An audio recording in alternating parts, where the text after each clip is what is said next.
Thank you sir. इसी को आगे कंटिन्यू करते हुए मैं बताना चाहूंगा, जॉन पॉल डिजोरिया।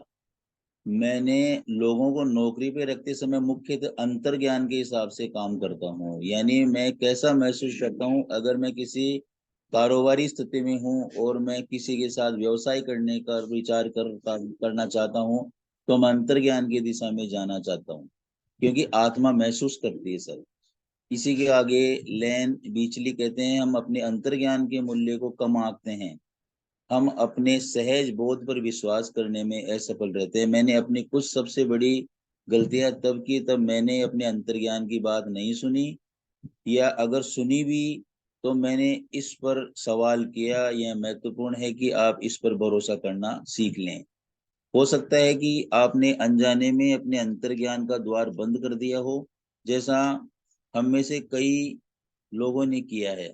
लेकिन आप अपने अंतर्ज्ञान की योग्यताओं को दोबारा जागृत कर सकते हैं। हमारे अंतर्ज्ञान ज्ञान का उपयोग ही हमें शक्तिशाली बनाता है। इसी के कारण आप सफल लोगों को इस पर इतना ज्यादा भरोसा करते देखते हैं। उन्होंने अपने अंतर्ज्ञान पर भरोसा किया, उन्होंने इसका अनुसरण किया, उन्होंने इस पर अमल किया, और ऐसा करने पर अंतर्ज्ञान की उनकी योग्यताएं बहुत बढ़ गई। ज्यादातर सफल लोग जो भी निर्णय लेते हैं, लगभग हर निर्णय में अपने अंतर्ज्ञान का ही इस्तेमाल करते हैं। Thank you sir.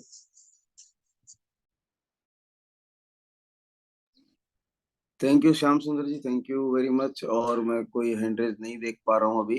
सो मैं बता दूं दोबारा सभी पार्टिसिपेंट्स को कि इस समय हम हीरो किताब डिस्कस कर रहे हैं, और उसके भी अंदर जो हमारा क्या सेकंड सेक्शन चल रहा था, उसका जो सब पार्ट है हीरो का हृदय, उसको हम डिस्कस करना है। सो जो भी वेल बात करना चाहें, एक बार फिर से मैं चाहूंगा कि आप सभी का स्वागत है, एंकरेज करें, और आपने जो भी पढ़ा है, जो भी समझा है, उसको शेयर करें। All are welcome please.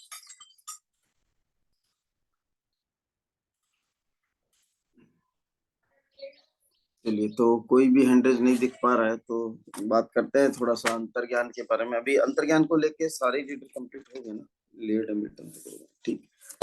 चलिए, तो एक बार मैंने कहीं सुना था कि जीवन में आपके समक्ष अनंत दरवाजे होते हैं, हमारे समक्ष, है ना?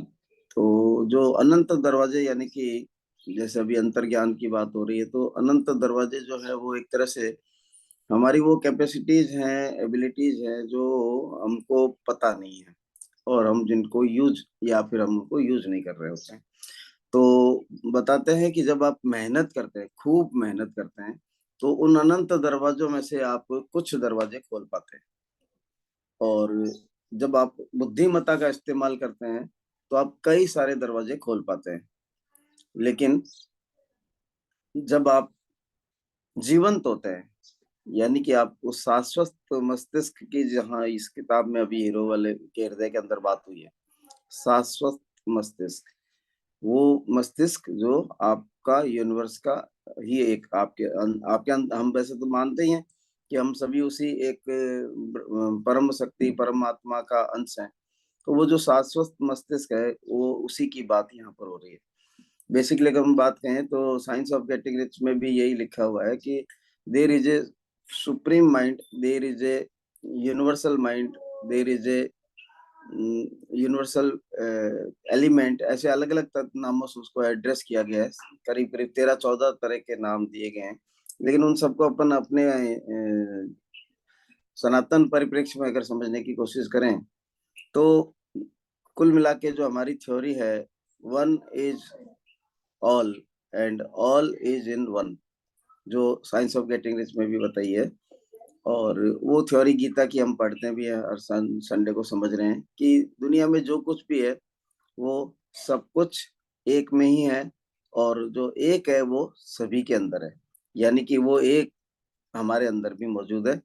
हम अपने आप को कहते भी है हम परमात्मा के अंश हैं। तो वो जो अंश हमारे अंदर है, वो हमारा है क्या? बेसिकली एक सुप्रीम माइंड है, जो कि इस पूरी दुनिया को क्रिएट करता है और ऑपरेट करता है। तो ये जो मस्तिष्क है, उसका अंश हमारे अंदर भी है, तो हम भी वही शाश्वत मस्तिष्क है। तो वी आर को क्रिएटर विद गॉड, जो हमने बॉब प्रॉक्टर के यू वर बोर्न रिच के अंदर पढ़ा था। तो वी ऑल आर को क्रिएटर विद गॉड। तो जिस तरह से भगवान किसी चीज की रचना करते हैं तो वो कहीं अपने को दृश्यमान थोड़े ना है। तो भगवान, हम सभी अंश हैं उसके, तो उनके थ्रू जो भी क्रिएशन हो रहा है वो हम सबके थ्रू क्रिएशन हो रहा है। और जब आप जीवंत होते हैं, यानी कि आप उस शाश्वत मस्तिष्क के साथ में अटैच होते हैं, तब फिर आपको अंतर्ज्ञान या जो वहां से यूनिवर्सल मैसेजेस आ रहे होते हैं वो उनकी मतलब समझ डेवलप होने लगती है, उनको आप नोटिस कर पाते हैं, नोट कर पाते हैं। बेसिकली एक जगह मैंने ये भी पढ़ा था कि भगवान जो कुछ भी इस दुनिया में करना चाहते हैं वो आइडिया एक साथ लगभग 8 से 10 लोगों के दिमाग में देता है, यूनिवर्स में, पूरे ब्रह्मांड के अंदर। और उन 8-10 लोगों के पास, जिनके पास वो मैसेज जाता है, वो उनमें से कुछ सेलेक्टेड लोग जो होते हैं वो इमीडिएट उसके ऊपर एक्शन करते हैं। सेलेक्टेड बाय गॉड ही कहूंगा मैं तो। लेकिन कुछ ही लोग होते हैं उन 8-10 में से भी जो उस आइडिया के ऊपर तुरंत काम करते हैं। और तुरंत काम करने के बाद वो जो उनको अंतर्ज्ञान, अंतर प्रेरणा या जो गॉड का पर्पस था वो समझ में आता है, और वो उसके ऊपर एक्शन करते हैं, और ये वो नई एक क्रिएशन दुनिया में हमारे सामने आती है। तो हम देख रहे हैं हर दिन, हर समय कोई न कोई नई चीज हमारे सामने आती रहती है। तो वो कहाँ से आती है? वही अंतर्ज्ञान सबको मिलता है। अगर हम एकदम प्राचीन स्तर पे जाए तो मान लीजिए जब हवाई जहाज के आविष्कार की बात ही करें तो कि कुछ लोगों के दिमाग में उस तरह का आइडिया आया था, लेकिन उस एक आदमी ने, दो आदमियों ने उस आइडिया को पकड़ लिया, उसके ऊपर काम किया, और उस आइडिया को हमारे सामने एक साकार रूप के अंदर पेश कर दिया। तो कुछ कुछ इस तरह से होता है। जो जीवंत है उनके पास में यूनिवर्स से डायरेक्ट कनेक्शन होता है। जीवंत होने से हम मतलब यही है कि आप खाली हर वक्त अपने आप को भरे हुए नहीं, कुछ समय के लिए आप अपने आप को खाली करते हैं। जब आप अपने आप को खाली करते हैं तो उस समय आपको वो अंतर्ज्ञान मैसेजेस प्राप्त होते हैं। और वो खुद को खाली करने का मतलब क्या है? हमारा दिमाग तो भगवान ने इस तरह से बनाया है कि वो 24 घंटे बिना रुके नॉन स्टॉप, जब नींद में होता है तब भी काम कर रहा होता है, चल रहा होता है। और 60,000 विचार जो एवरेज हर किसी के दिमाग में रोजाना आते हैं, उसके अंदर मैक्सिमम जो थॉट होते हैं 90% के अराउंड, 60,000 में 55-50 हजार के करीब थॉट, वो थॉट होते हैं जो रिपीटेडली हम हर वक्त रिपीट ही करते रहते हैं। लेकिन उन थॉट के अलावा जो नए थॉट आते हैं उनको हम जब नहीं समझ पाते हैं, नोटिस नहीं कर पाते हैं, तब तक हम ये कहेंगे कि हमारा जो दिमाग है वो अभी खाली नहीं हो पाया उन थॉट्स को लेने के लिए। थॉट तो आ रहे हैं। अब बर्तन के ऊपर, अगर भरा हुआ बर्तन है उसके ऊपर आप पानी और डाल रहे हैं, कुछ और पदार्थ उसके अंदर डालने की कोशिश कर रहे हैं, तो वो बाहर से छलके जा रहा है, यानी कि उसके अंदर एंटर नहीं हो पा रहा है। तो जो मेडिटेशन की प्रक्रिया बताई गई है, शांत और होके बैठने की और अपने आप को कहीं पे एकांत करने की, तो बेसिकली मेडिटेशन की प्रक्रिया यही है कि जो थॉट हमारे माइंड में हर वक्त चल रहे होते हैं उनके बीच में कहीं शून्य के अंदर हम कुछ फ्रैक्शन ऑफ सेकंड के टाइम पे ही पहुंच पाए, उस शून्य के अंदर हम पहुंच पाए। और वहां जब हम शून्य के अंदर पहुंचते हैं तो उस शाश्वत मस्तिष्क से हमारा कनेक्शन होता है। और वो कनेक्शन होता है तो इसका मतलब ये नहीं कि जब आप मेडिटेशन में बैठे हैं उसी समय आपको कोई चीज रिफ्लेक्ट होएगी, पता लगेगी। कर और ज्यादातर इसी किताब में मैंने हीरो में कहीं पढ़ा था कि ज्यादातर ऐसा तब होता है जब आप उसकी उम्मीद भी नहीं कर पाते हैं, सोचते नहीं है कि ऐसा कभी मैसेज हो मिल सकता है, ये सब करते हुए। तो कुछ भी करते समय आपको कहीं से भी, किसी भी मीडियम के थ्रू, किसी भी माध्यम से कोई भी मैसेज आपको मिल सकता है।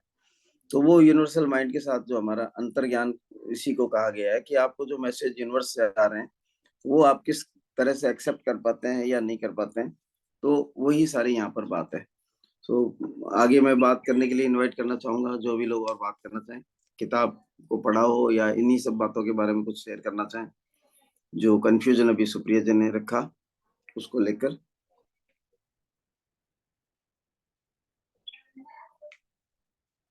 पीयूष जी ने ज्वाइन किया है, अगर कुछ और ऐड करना चाहें, बात करना चाहें। ओ गुड मॉर्निंग एवरीवन। आज मेरे वो सुबह सुबह बच्चों का बस बस का कुछ हो गया तो मैं अब जस्ट अभी ज्वाइन ही किया है। किस क्या रेलेवेंस है, क्या किसके कंटेक्स्ट क्या है, मुझे पता नहीं है किस कंटेक्स्ट में बात हो रही है, तो आप प्लीज आगे बढ़ाएं। जी चलिए, थैंक यू। और भी कोई बात करना चाहें? विवेक सर कुछ ऐड करना चाहें?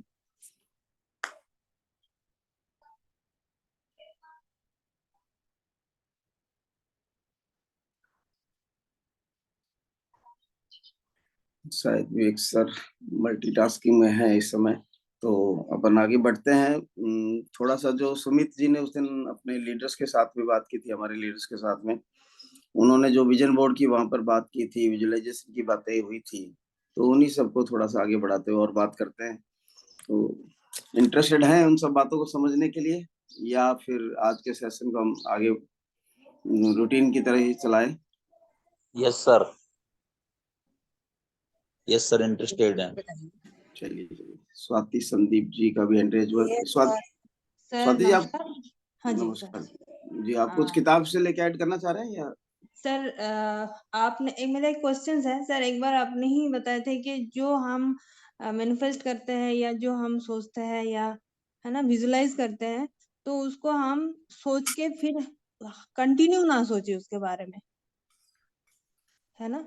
तो बहुत दिन पहले की बात है ये, कि वो हम कंटिन्यू ना सोचे कि हम एक बार सोच के फिर उसको बंद कर दे। मतलब ये कंटिन्यू ना सोचना या सोच के हम उसको बंद कर दे और उसके ऊपर हम काम करें, तो सर इसका मुझे थोड़ा सा क्लियरेंस चाहिए था। जी जी स्वाति जी, बिल्कुल। सो और भी कुछ कोई बात करना चाह रहे हैं तो वेलकम है। चैट में भी कुछ है क्या? चलिए तो बात करते हैं, चलो विजुअलाइजेशन को ही समझते हैं, और स्वाति जी ने जो बात की उसी रेफरेंस में समझने की कोशिश करते हैं। बेसिकली सभी को अपनी अपनी जिंदगी में कभी न कभी प्रेम का, प्यार का एहसास हुआ ही होता है। और किस तरह से प्रेम होता है, मुझे कोई बताएंगे कि प्रेम कितने तरह का होता है? जब किसी को कहीं किसी से प्रेम होता है तो किस तरह से होता है, कितने टाइप के हम प्रेम बता सकते हैं, कितने तरह से प्रेम होता है, मोटा मोटी बात करते हैं। सर मैं बता सकती हूँ कि एक होता है मातृ प्रेम, मतलब जो माँ का अपने बच्चे की तरफ जो प्रेम होता है वो होता है। एक एक minute Asha ji, type of love नहीं पूछ रहे हैं अपन। हाँ मेरा थोड़ा सा मैसेज क्लियर नहीं हो पाया होगा। मैं ये जानना चाह रहा हूँ कि जब प्रेम होता है तो वो कितनी तरह से होता है, मतलब कैसे प्रेम होता है? कहते हैं ना, जैसे फॉर एग्जांपल हम बात करते हैं, कहते हैं ना लव एट फर्स्ट साइट, पहली ही नजर में प्रेम हो गया। तो मैं उस तरह की आंसर आ रहा हूँ, कितने तरह से प्रेम हो जाता है? सर प्रेम तो प्रेम ही होता, तरह क्या होती है इसके अंदर? प्रेम तो प्रेम है, सभी स्पीशीज से हो सकता है प्रेम। बच्चों से हो सकता है, बूढ़ों से हो सकता है, हाँ हाँ, पशुओं से बिल्कुल होता है, बिल्कुल बिल्कुल, होता तो है। पेड़ों से। हाँ हाँ नहीं नहीं, मैं वो बात ही नहीं कर रहा हूँ। मैं अभी जैसे बताया ना कि जैसे प्रेम जब एक होता है तो कैसे होता है। लव एट फर्स्ट साइट मैंने एग्जांपल भी दिया। सर एक प्यार तो वो होता है जो हम लोग किसी को देख के करते हैं, और एक जैसे हम लोग भगवान से करते हैं जिनको हम नहीं देख सकते बट उनके प्रति भी अपना प्यार होता है। प्रेम सर पूर्व जन्म के संस्कारों से मिलता है, और किससे प्रेम हो जाए, कब हो जाए, ये कुछ भी नहीं पता। प्रेम तो प्रेम ही होता है अपने आप में। जी जी बिल्कुल बिल्कुल। सो जो हमने अभी बात करी सभी ने, उसी को थोड़ा सा और आगे कर। जब प्रेम होता है ना किसी को, तो दो तरीके से मोटा मोटी प्रेम होता है। या तो जैसे बच्चे, तो दुनिया में बहुत सारे बच्चे, हम उनको देखते हैं अच्छा लगता है और बहुत सारे पेरेंट्स होते हैं। लेकिन नॉर्मली हम अगर प्रेम की बात करें तो या तो फिर वो पहली नजर में कोई व्यक्ति हमें भा जाता है, कोई बच्चा भी हो चाहे वो कोई भी हो, है ना। कपल की बात भी हो सकती है, यहाँ पर सभी तरह का प्रेम की बात हो रही है। तो या तो हम पहली ही नजर में किसी के प्रेम में आ जाते हैं, किसी को प्रेम करने लगते हैं, या फिर जो ऐसा भी होता है कि साथ रहते रहते प्रेम होने लगता है, आपस में एक दूसरे को पसंद करने लगते हैं, चाहने लगते हैं। तो विजुअलाइजेशन का मामला भी कुछ कुछ ऐसा ही होता है जो अभी बात हुई, कि कुछ लोगों को इस तरह से अंतर्ज्ञान या इंट्यूशन होता है कि उनको अपने ड्रीम को आइडेंटिफाई करने में, अपने पर्पस को आइडेंटिफाई करने में कुछ भी समय नहीं लगता, और वो तुरंत उसके ऊपर अपने अंतर्ज्ञान के हिसाब से काम करने लग जाते हैं। लेकिन जो विजन बोर्ड बनाने की और उसको लगातार प्रोमिनेंटली ऐसी जगह पे रख के रेगुलर देखने की जो बात होती है, वो लगभग उस तरह की बात है कि आपको साथ रहते रहते किसी चीज से प्रेम हो जाता है ना। फिर आप साथ रहते रहते अपने साथ को और ज्यादा रिफाइन करते जाते हैं, और दिन प्रतिदिन साथ रहते रहते अपना प्रेम बढ़ने लग जाता है। तो कुछ कुछ ऐसा ही विजुअलाइजेशन के मामले में भी चलता है कि या तो आपको अंदर से कोई आवाज आई और आपने उसको कैच किया और आप उसके लिए काम करना शुरू कर देते हैं, या फिर आपने अपना कोई भी जो ड्रीम लिया वो ड्रीम आपने डिस्प्ले किया और उसको लगातार लगातार विजुलाइज करते हैं। फिर आपने देखा होगा कि जब आप कुछ ड्रीम्स लिखते हैं, विजुलाइज करते हैं, तो लगातार उसके अंदर कुछ चेंजेस भी आते रहते हैं। तो जिस तरह से साथ रहते रहते हम आगे बढ़ते हैं, या हम किसी आर्टिस्ट के रेफरेंस में समझने की कोशिश करते हैं। कुछ आर्टिस्ट ऐसे होते हैं जिनके माइंड में ऑल ऑफ सडन कुछ फ्लैश होता है, और वो उस इमेज को, उस पिक्चर को जो भी उनको दिखाई दी होती है अपनी कल्पना के अंदर, उसको कैनवास पे उतारना शुरू कर देते हैं। तो एक तरीका यही होता है, जहाँ पर आपको कोई मैसेज मिला, आपने उसको ध्यान से ग्रहण कर लिया और अब आप उसको साकार करने के अंदर जुट गए। कुछ आर्टिस्ट ऐसे भी होते हैं जो उनको आइडिया कुछ नहीं होता है, लेकिन कलम और कैनवास लेके सामने आ जाते हैं और कुछ करते करते कहते हैं ना कि अगर आपके दिमाग में कोई भी ड्राइंग, खासतौर से मैंने एक ड्राइंग एंड आर्ट्स की क्लास अटेंड करी थी, उसके अंदर बताया था कि अगर आपके दिमाग में कोई भी पेंटिंग बनाने का आइडिया नहीं है, तो just put A dot on canvas. आप कहीं पे भी एक डॉट ही पुट कर दें और उसके बाद आप देखेंगे धीरे धीरे आपकी कल्पना आगे से आगे चलने लगती है। तो जो भी कुछ ड्रीम अभी हमको समझ में आ रहा है, उसको हम अपने विजन बोर्ड पे डाल दें एक बार, तो आगे से आगे फिर हमारे, या लिखना शुरू कर दें, तो आगे से आगे हमारे ड्रीम और जो भी हमारा यूनिवर्सल मैसेज है वो हमको रिसीव होने शुरू होंगे। फिर कुछ आर्टिस्ट ऐसे भी होते हैं जो बस एक सामने किसी की बनाई हुई पेंटिंग रख लेते हैं और उस पेंटिंग को कॉपी करते हैं, है ना। तो ऐसा हमारे जीवन में भी होता है। कुछ हमारे को अपना कोई ड्रीम नहीं होता है, लेकिन हम दूसरे लोगों को कुछ देख के, दूसरे लोगों के पास कुछ देख कर, उनका व्यक्तित्व, उनके पास जो भी पजेशंस है वो, या उनका कृतित्व, वो सारी चीजें फिर हम भी अपने अंदर चाहने लगते हैं और वो हम उनके लिए भी कोशिश करते हैं। तो वो भी सब चीजें विजन बोर्ड के ऊपर आती है। तो जो विजन बोर्ड पे अभी बात स्वाति जी ने करी थी कि बार बार उसको देखना या नहीं देखना, ये दोनों ही टेक्निक अपने आप में बिल्कुल परफेक्ट है, और इसमें कहीं कोई दो राय नहीं है कि दोनों टेक्निक आप अपनी जरूरत के हिसाब से इस्तेमाल कर सकते हैं। सवाल तो सिर्फ ये है कि आप अपने आप से कितना कनेक्टेड हैं। लेकिन जैसे अगर हम बात करें तो कलाकार वाली बात करते हैं। जैसे किसी ने अपना कोई मकान बनाना है, तो कुछ लोगों को अपने मकान के बारे में बिल्कुल क्लियर पिक्चर माइंड के अंदर होती है कि मेरा मकान मैं इस तरह से बनाना चाहता हूँ, और कुछ लोग इधर उधर करते करते, कुछ कम बेसी करते करते आगे बढ़ते हैं, यानी कि साथ रहते रहते जैसे प्रेम को रिफाइन करते चले जाते हैं। या उस आर्टिस्ट की तरह से जिसने खाली कैनवास पे एक डॉट पुट किया और आगे उसको रिफाइन करते करते अपनी किसी इमेजिनेशन तक पहुंचता है। वो अंदर उसके होती है। जैसे आप कभी म्यूजिक बजाने का आपने एक्सपीरियंस किया हो, किसी ने कोई इंस्ट्रूमेंट बजाने की कोशिश की हो, जब आप उसको बजाने की कोशिश करते हैं तो आपके अंदर एक म्यूजिक गूंज रहा होता है, पर वो सितार या तार या बटन आपके उस म्यूजिक को बाहर ला नहीं पा रहे होते हैं, है ना। तो एक कैसी अंदर कसवसाहट सी होती रहती है, और जब अचानक वो सुर जो आप चाह रहे थे आपके अंदर घूम रहा था, गूंज रहा था, वो जब उन तारों से निकलने लगता है तो फिर आगे से आगे धुन बनती चली जाती है और आप उसको बजाना सीख जाते हैं। तो कुछ कुछ इस तरीके से ही विजुअलाइजेशन का प्रोसेस चलता है। एग्जैक्टली मैं शायद ना एक्सप्लेन कर पाया हूँ, लेकिन जो हमने आर्टिस्ट की बात की या म्यूजिक की बात की, या फिर हमने साथ रहने को या लव एट वन साइड की बात करी, तो उन सब चीजों के रेफरेंस में अगर हम आगे बढ़ेंगे तो विजन बोर्ड की इंपॉर्टेंस इसीलिए बताई गई है क्योंकि ज्यादातर लोगों को अपना ड्रीम ही क्लियर नहीं होता है। विजन बोर्ड को रेगुलर देखने की बात भी इसलिए बताई गई है कि या तो आप उसे इमेज को लगातार देखते देखते अपने अंदर आत्मसात कर लेंगे, यानी कि आपके सबकॉन्शियस तक पहुंचा देंगे।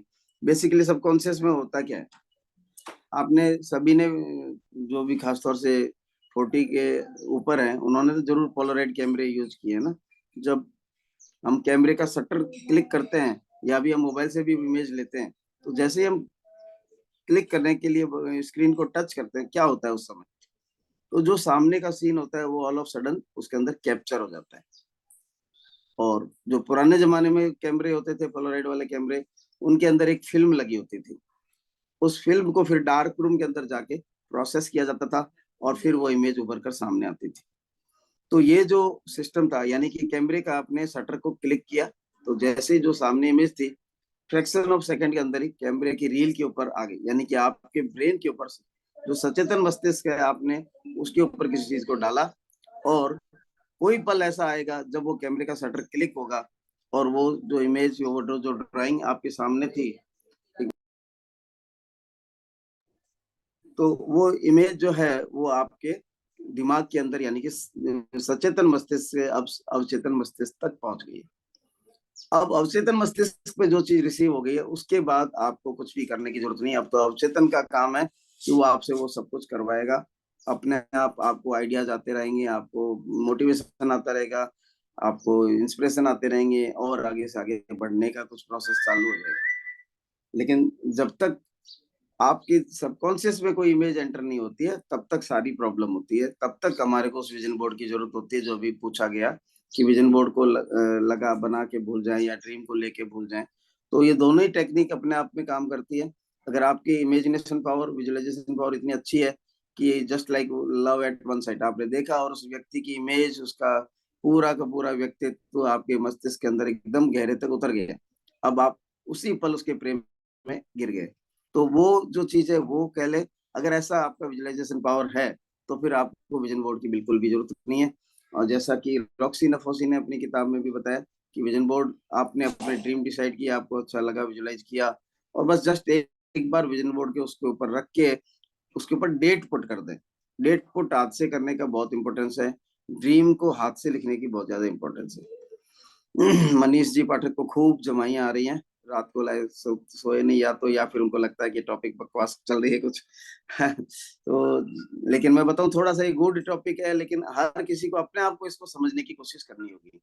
जैसे मैंने उस दिन बताया था कि चाइनीज बेम्बू के बारे में गूगल पे जाके सर्च करें, तो ये सब बातें वही है जिनके इनके साथ में आप जितना ज्यादा खुद प्रयास करेंगे समझने की, उतनी ही ज्यादा आपको समझ में आएगी।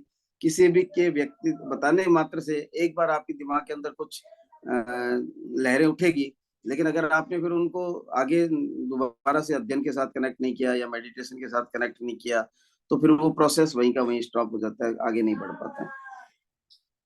तो अब अगर इसको हम बात करें एक प्रैक्टिकल रेफरेंस के अंदर, तो मैं बताना चाहूंगा कि जब न्यूट्रलाइट का चाइना ट्रिप डिक्लेयर हुआ था, तो मैंने किसी भी विजन बोर्ड पे कभी भी चाइना का कोई इमेज या कोई न्यूट्रलाइट का कुछ भी नहीं रखा था।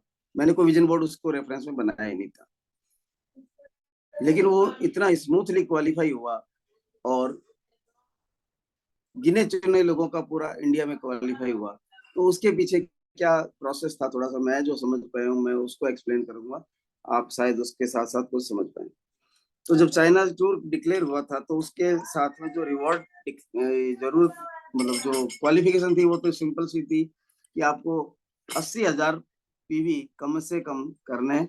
और अगर आपका पिछले साल का बेस लाइन 80,000 पीवी इन न्यूट्रीलाइट, खाली न्यूट्रीलाइट की पीवी की बात हो रही है, उससे ज्यादा है तो फिर आपको उससे भी ज्यादा पीवी, मतलब उससे शायद 10,000 पीवी एक्स्ट्रा करने का था, ऐसा कुछ था। तो जब आपने मैंने जब इस तरह का ये देखा सुना, तो शुरू में मेरे को कुछ खास बात नहीं हुई। मतलब जो ग्रोथ मीट के अंदर बताया गया था, फेस टू फेस हुआ करती थी उस टाइम, उस समय जब बताया गया था तो उस समय कुछ खास नहीं हुआ। लेकिन एक बार मैं, विश्वास और सब पीयूष जी के घर पे गुड़गांव में गए हुए थे और वहां से निकलते निकलते कार के पास में हम खड़े थे, तो टूर को लेके डिस्कशन हो रहा था कि इस टूर को क्वालिफाई करना है, कैसे होगा, क्या क्वालिफिकेशन क्राइटेरिया, क्या रिवॉर्ड्स हैं। तो उस समय एक बार हमने सारे रिवॉर्ड भी आपको बातचीत की थी, और रिवॉर्ड जो थे उसके अंदर ये था कि आपको चाइना में जाके न्यूट्रलाइट के फॉर्म देखने को मिलेगा, आपको चाइना में जाके न्यूट्रलाइट के रिसर्च लैब्स और जो है सेंटर्स हैं उनके अंदर जाने का मौका मिलेगा, आपको चाइना में जो न्यूट्रलाइट के साइंटिस्ट काम कर रहे हैं उनके साथ बातचीत करने का मौका मिलेगा, और आपको एक कोट मिलेगा, जो ब्लेजर मिलेगा, जो कि उसके ऊपर न्यूट्रलाइट लिखा होगा, और वो जो साइंटिस्ट पहनते हैं वहां पर वो सेम ब्लेजर होगा। तो अभी अपन ने मैं नाम भूल गया उनका, हीरोज के अंदर पढ़ा था ना, लेन बिचली शायद नाम था, लीन बिचली ने कहा था ना, जब मैं अपना ड्रीम ले रही थी तो मैं अपने आप को सिर से ऊपर ट्रॉफी उठा के देख रही थी और देख रही थी कि मेरे ऊपर शैंपेन का छिड़काव हो रहा है। तो वो जो चीज थी वो उन्होंने, लेन बिचली ने अपने मन की आंखों से ही देखा। और विजन बोर्ड का तो उन्होंने हालांकि कहीं डिस्क्राइब नहीं किया है, देखा बनाया था कि नहीं बनाया था, लेकिन वो सेम कुछ ऐसा ही मेरे साथ हुआ। मैंने जस्ट उस डिस्कशन के दौरान ही मुझे लगा कि मैं उस ब्लेजर को पहन के ओपन मीटिंग के अंदर खड़ा हुआ। तो क्योंकि साइंटिस्टों से मिलने का जो बात थी मुझे अट्रैक्ट नहीं कर रही थी, मुझे लग रहा था कि साइंटिस्टों से मैं क्या बात करूंगा, है ना। लैब देखने का भी मुझे ये लग रहा था कि लैब में मुझे क्या समझ में आने वाला है। खेत देखने की बात थी, तो जहाँ तक खेत देखने की बात है, मुझे हरियाली जरूर अच्छी लगती है, बहुत अच्छा लगता है। और हरियाली की खुशबू, मिट्टी की सौंध, महक, वो सब बहुत चीजें अच्छी लगती है। लेकिन वो भी कुछ तो सभी जगह एक जैसा ही होगा ना, वहां पर कौन सी मिट्टी की महक अलग हो सकती है। तो हरियाली को भी मतलब इन डेप्थ अगर मैं बात करूँ, तो मैं पेड़ पौधों पौधों को उनकी पत्तियों वगैरह से पहचान नहीं पाता हूँ। तो वो भी मेरा कोई ज्यादा बड़ा अट्रैक्शन नहीं था, खेतों को देखना की। न्यूट्रलाइट की हिस्ट्री का वीडियोज वगैरह वहां दिखाने के थे, कुछ वहां पर उनके स्कल्पचर वगैरह बने हुए थे, तो वो सब भी बातें थी। तो वो सब में भी मेरा कोई इंटरेस्ट नहीं था, क्योंकि मैंने न्यूट्रलाइट के बारे में बहुत बड़ी स्टडी अपनी तरफ से जितना भी अवेलेबल था नॉलेज एमवे की तरफ से, वो सारा देखा हुआ था। तो मुझे उसको अभी लेके कोई अट्रैक्शन नहीं था। तो कुल मिला के जो पैसा टूर की बात थी, उसका भी कोई चाइना घूमने का भी मेरे अंदर कोई खास अट्रैक्शन नहीं था, क्योंकि वो जो टूर था एक लिमिट में था, न्यूट्रलाइट के इर्द गिर्द ही था, उसमें कोई टूरिस्ट इंटरेस्ट के पॉइंट्स पे ले जाने वगैरह का कुछ था नहीं। तो अल्टीमेटली जो एक चीज क्लिक हुई, एक फ्रैक्शन ऑफ सेकंड से भी पहले, वो क्या क्लिक हुआ कि बस मैंने अपने आप को ब्लेजर पहने हुए और ओपन मीटिंग के अंदर सबसे डिफरेंट देखा। और ये जो एक आत्मगौरव का पल इमेजिनेशन में आया और सब कॉन्शियस के अंदर चला गया, और उसके आगे की सारी कहानी सबको पता है। कुछ भी नहीं करना पड़ा एक्स्ट्रा, हालांकि काम अपने को करना होता है, लेकिन उस समय जब काम करते हैं तो पता नहीं लगता कि क्या काम कर रहे हैं, कितना काम कर रहे हैं। मुझे नहीं पता कि मैंने कितने हेल्थ टॉक उस दौरान लिए होंगे, कितने हेल्थ कैंपों के अंदर गए होंगे। शायद हर महीने 3-4 बार मैं गुड़गांव भी जाता था, और जहाँ कहीं भी मौका मिलता था हेल्थ कैंप, हेल्थ टॉक, और बस यही सारा प्रोसेस चलता रहता था लगातार लगातार। और 10 मंथ के अंदर ही वो टूर क्वालिफाई हुआ मेरा। 80,000 की एमवे की तरफ से पीवी की रिक्वायरमेंट थी, मेरे 94,000 पीवी हुए। और जो 12 महीने का काम था 10 ही महीने में हुआ, और एक पल के लिए भी उस 10 महीने में लगा नहीं कि हम कुछ एक्स्ट्रा कर रहे हैं। तो ये जो मामला है, अब अपने अपने हिसाब से हम सभी समझने की कोशिश करें, क्योंकि मैं भी, मुझे लगता है कि इतना जो मुझे फील उतना एक्सप्लेन नहीं कर पा रहा हूँ। लेकिन बिल्कुल प्रोसेस ऐसे ही चलता है, जब आपके अंदर कोई चीज बस जाती है, site, love at one site, single site या फर्स्ट साइट, सॉरी, बस वैसा ही कुछ कुछ होता है यहाँ पर। यही विजुअलाइजेशन है, यही विजन बोर्ड है। मुझे जो समझ में आता है वो मैंने आपके साथ में शेयर किया। Thank you, thank you, thank you very much. Vivek ji अगर आगे हैं या पीयूष जी कुछ बात करना चाहें तो वेलकम है, क्योंकि पीयूष जी उस पल के साक्षी हैं जब ये एक इमेज मेरे अंदर कौंधी और ये ड्रीम एक फाइनल हुआ, एक क्या बोलेंगे इसको, गोल फाइनल हुआ। Thank you, thank you, thank you very much. Amrita ma'am आप बोले। Hello, good morning all. बहुत ही ज्यादा शानदार वो टॉपिक चल रहा है अभी ये वाला, और वाकई में वाइब्रेशंस का कमाल तो होता ही है जिंदगी में, चाहे वो प्यार की हो, चाहे हमारे किसी और तरह के सोच की हो, या काम करने की हो। और विजन बोर्ड की बात जैसे सर बता रहे थे, तो वाकई मैं उस बात से पूरा एग्री करती हूँ कि चाहे विजन बोर्ड आपने लगा रखा है या मन में कुछ सोच रखा है, आप उसके ऊपर काम करते हैं, तो वो चीज बहुत ज्यादा अच्छी आपकी होती ही होती है। और विचारों की बात तो कहें कि आप कई बार जब विचार है या किसी को कहते हो ना कि इस व्यक्ति के आसपास आने से मुझे ऐसा फील हुआ, भले ही उसने कुछ नहीं बोला या कुछ नहीं बताया आपको, पर आपकी उन्हें उसकी भावनाओं को, उसके विचारों को, उसकी तरंगों को पकड़ लिया, और आपने उसको महसूस किया कि इसकी किस तरह की विचारधारा का व्यक्ति होगा, या इजी है या मुश्किल है ये, या इसकी जो बॉडी लैंग्वेज है वो किस तरह की हमें दिखाई दे रही है, कैसा लगता है। तो ये सारी चीजें हमारे अपने खुद के जो कह लें कि हमारी खुद की इंसाइट है, या हमारा खुद का एक सोच है, जिसे हम कह सकते हैं कि छठी इंद्रिय जिसे हम कहते हैं, कई बार सिक्स सेंस हमारा काम करता है कई जगह पर। और कई बार मैंने खुद ने भी, जैसे तिलक जी अपनी भावना नहीं समझा पा रहे, मैं भी कई बार यहाँ पर शेयर कर चुकी हूँ मंच पे, कि कोई चीज आपके दिमाग में आती है और वो उसी वक्त हो जाती है। जैसे अभी छोटा सा एग्जाम्पल होगा कि अभी हमने लकी ड्रॉ निकाला था सुमित जी से बात करने के लिए, तो उसके अंदर एक नाम जस्ट लकी ड्रॉ निकालने के 5 मिनट पहले मेरे दिमाग में आया कि काश ये इनका लकी ड्रॉ निकल सकता है, और सबसे पहले नंबर पर उन्हीं का लकी ड्रॉ निकला। क्यों नाम आया, कैसे आया, मुझे नहीं पता। मैं वो काम कर रही थी इनके साथ लग के, और उसमें हमारा मतलब पूरा दिन लगा, और अभी तक सर रिकॉर्डिंग्स कल तक लोगों को भेजते रहे थे। कल 2 दिन लगाए उस काम में सर ने, पूरे रिकॉर्डिंग्स के। और अपना जो स्किल था, एक नया स्किल सर ने डेवलप किया, क्योंकि वो वाली बात है कि वो उस काम को करना चाहते थे। कोई विजन बोर्ड नहीं लगाया था कि मुझे रिकॉर्डिंग्स की स्किल डेवलप करनी है अपनी, कोई विजन बोर्ड नहीं लगाया, पर उनको नई नई चीजें सीखने का शौक है। तो कोई ना कोई यूनिवर्स आपके लिए ऐसा रास्ता बना देता है। अगर आप नई चीजों को सीखने की भावना रखते हैं तो कुछ ना कुछ आपके लिए वो ऐसा करता है कि वो फीलिंग क्रिएट होती है। तो उस वक्त मुझे भी आश्चर्य हुआ कि ये नाम मेरे दिमाग में क्यों आया और कैसे आया, पर अचानक मुझे लगा कि इनका नाम आना चाहिए, क्योंकि वो ऐसे टीम के अंदर है कि वहां पर उनका बढ़ना, उनका डेडिकेशन, वो सब चीजें हों तो बहुत अच्छा होगा। तो अचानक वो नाम आया और वो पहले नंबर पे ही नाम निकल गया। और ऐसी चीजें मेरे साथ कई बार होती हैं।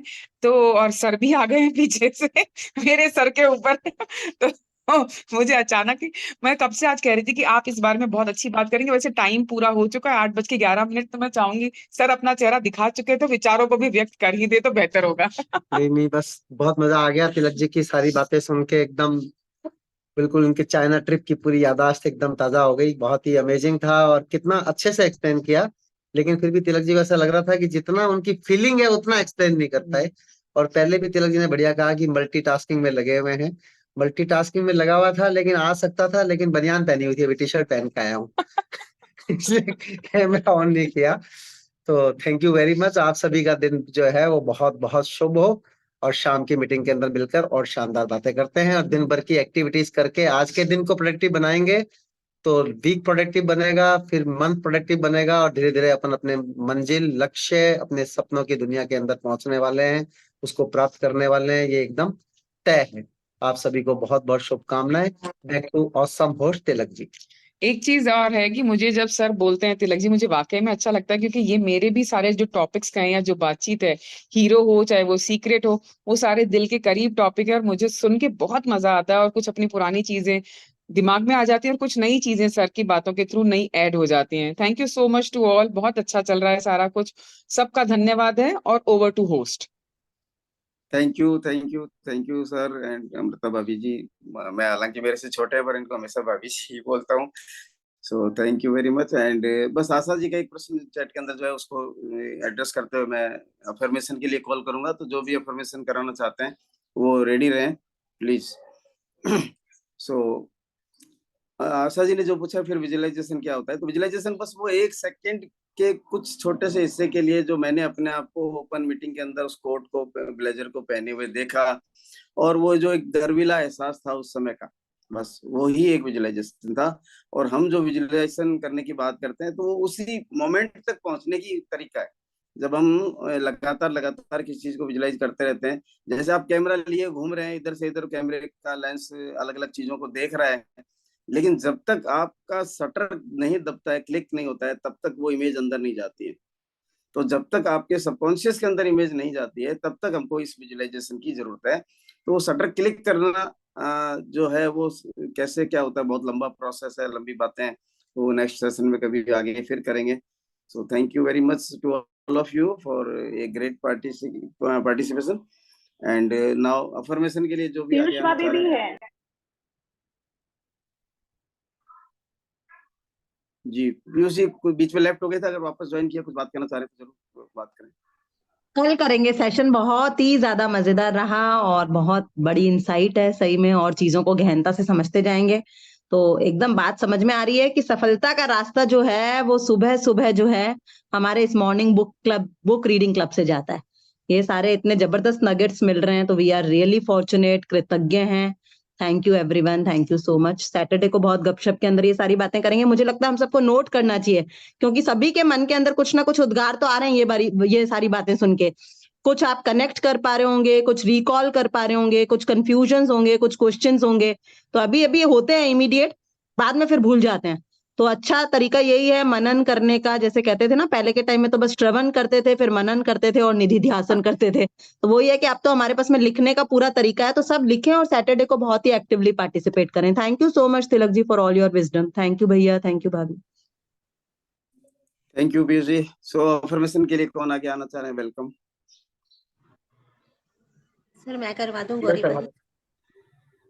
जी एनीवन प्लीज, गौरी जी आप करवा दीजिए। हाँ जी सर। नमस्कार सभी को, नाम गौरी पारिक है। थैंक यू मुझे ये अपॉर्चुनिटी देने के लिए। आप सभी अपने हाथ जोड़ेंगे और आंखें बंद करेंगे, मेरे साथ साथ मन में पीछे से दोहराएंगे। मैं जीतती हूँ क्योंकि मैं जीतने के लिए पैदा हुई हूँ। मेरी टीम बहुत ही एक्साइटेड, यूनाइटेड, पावरफुल, एमवे का इतिहास रचने वाली टीम है। मैं और मेरी टीम हर रोज DTM करते हैं, प्लान दिखाते हैं और इस तरह अपने नेटवर्क को बहुत तेजी से आगे बढ़ा रहे हैं। मैं और मेरी टीम हर रोज सक्सेस टॉक सुनते हैं, बुक्स पढ़ते हैं, सभी जरूरी मीटिंग्स में बढ़ चढ़ कर भाग लेते हैं और इस तरह हम प्रभावशाली लीडर्स बन रहे हैं।